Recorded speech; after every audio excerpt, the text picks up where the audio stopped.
Widdz here, and in today's video I want to show you my new go-to build when it comes to the best damage build in the Division 2. So yeah, the build revolves around the new exotic mask called Tinkerer. And yeah, I just got home yesterday from vacation, so that's why this is a little bit later out. But yeah, finally I can mess around a bit with Tinkerer. Talent is called Abridged.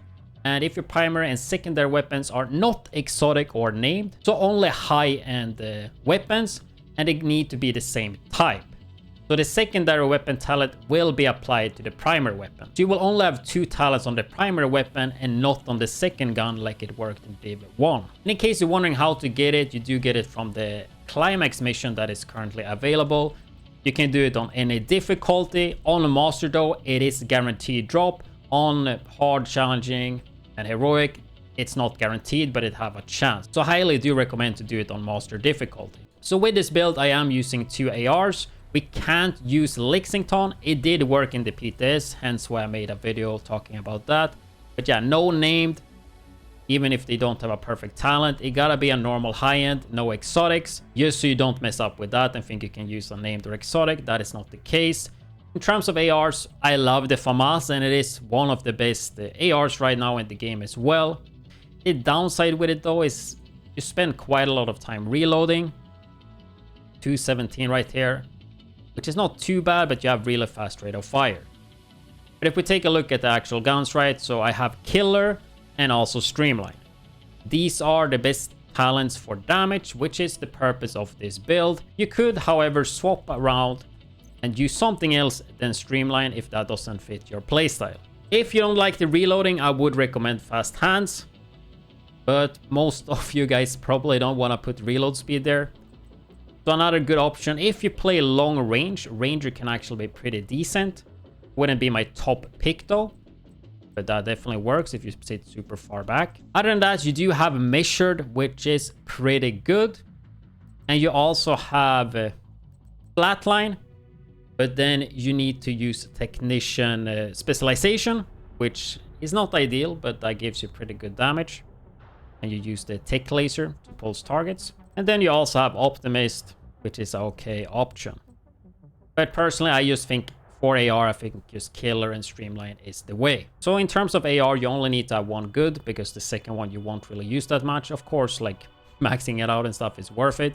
But if we take a look at the main FAMAS here, I have damage to target out of cover. Try to get that. In case you can't, then yeah, get damage to armor, but out of cover damage is the way to go. 30% weapon damage from the expertise, and then of course the killer talent. And then I just mod it with crit chance and a 20 round mag. If you are using Streamline, make sure your inventory is not too messy. You can swap the FAMAS with Streamline to another AR that have another talent in case it would have a skill on cooldown. I think that's worth to note. Since we're using 2 high-end ARs and not the exotic, then this will make it possible to actually use the exotic on the pistol, which could be Busy Little B for that additional damage. I did not showcase this in the video though, or the gameplay, but this is a really easy way to get a little bit of free extra damage. So basically just hitting NPCs once and you will get 1 stack. 1 stack is worth 20. If you tag 10, then you will have 200% weapon damage increase, and then when you swap, it will activate, right? Yeah, you might not be able to get 10, but I mean, you could easily get like 2, 3, 4 of those stacks, and I mean, that's up to 80% weapon damage. So that's definitely something you can do. Personally, I find it a bit annoying.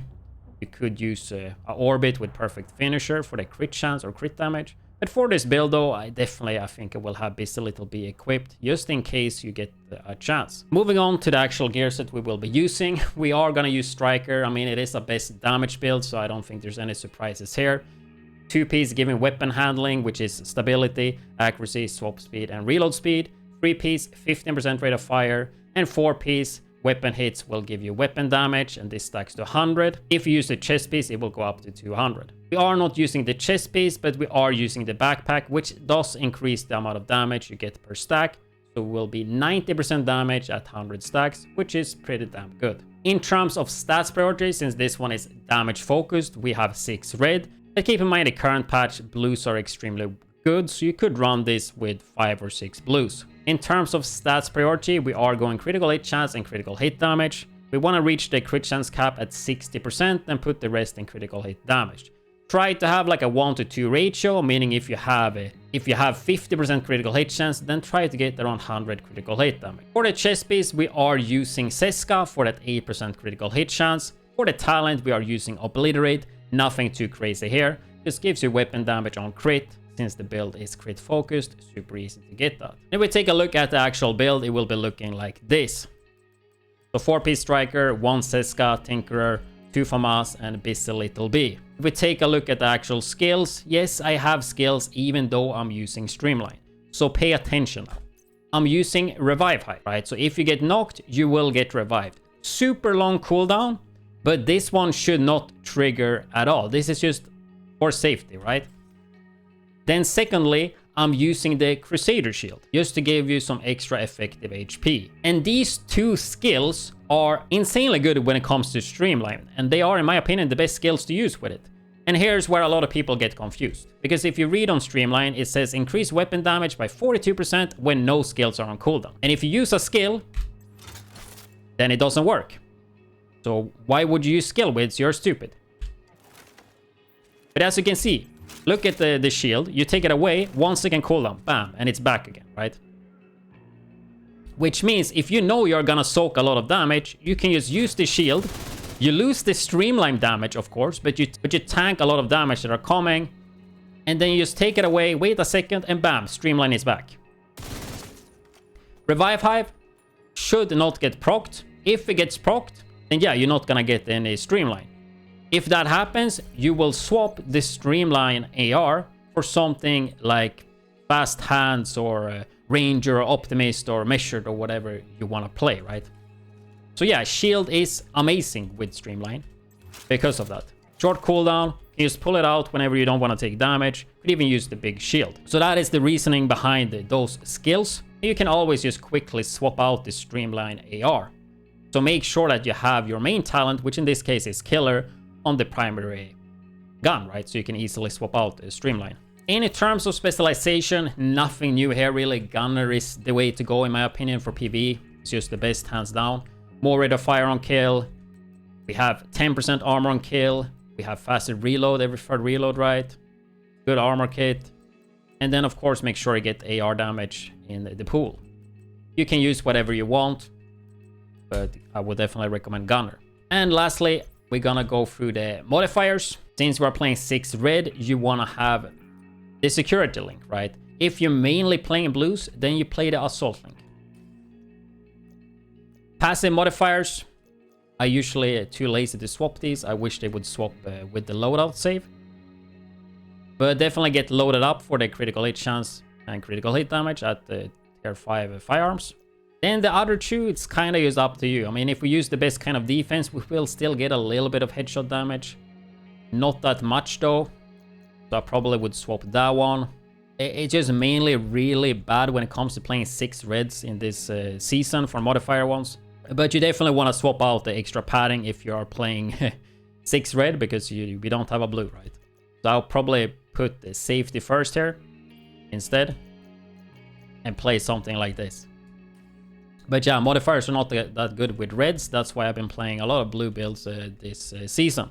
And if we quickly just go through all the pieces, because I know you guys request that.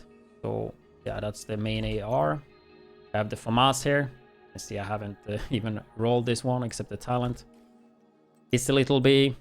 Damage the target out of cover, right? Tinkerer. The Seska chest. Striker knee pads. I mean, nothing new here. It's just crit and critical hit. It's just crit chance and critical hit damage. Getting to the crit chance cap, right? I mean, nothing new. But I know you guys prefer to see it like this. Stats wise, I haven't even checked myself. 66%. Could probably put another crit chance there to get to 72%, meaning yeah, 2% is not getting used. Not that big of a deal though. 66 is fine. You see like 1 to 2 rager here. Could definitely use a bit more crit damage. I definitely think I keep it like this. But yeah, that's basically the build. So yeah, that's gonna be the first video up since the vacation. I will start school next week, but I'm gonna try to upload at least like 2 videos week on my main channel, then of course my second YouTube channel at the youtube.com/widdz.tv, and then stream at Twitch and Kick, and then also make TikToks, right? Like, I will try to be as active as possible, but I mean, I am a full-time university student and this is the last year, so we will see how it will go. I am planning to most likely do another subathon when the new season comes out, but yeah, stay tuned for that, and I hope you guys enjoyed it, and I will see you guys in the next video.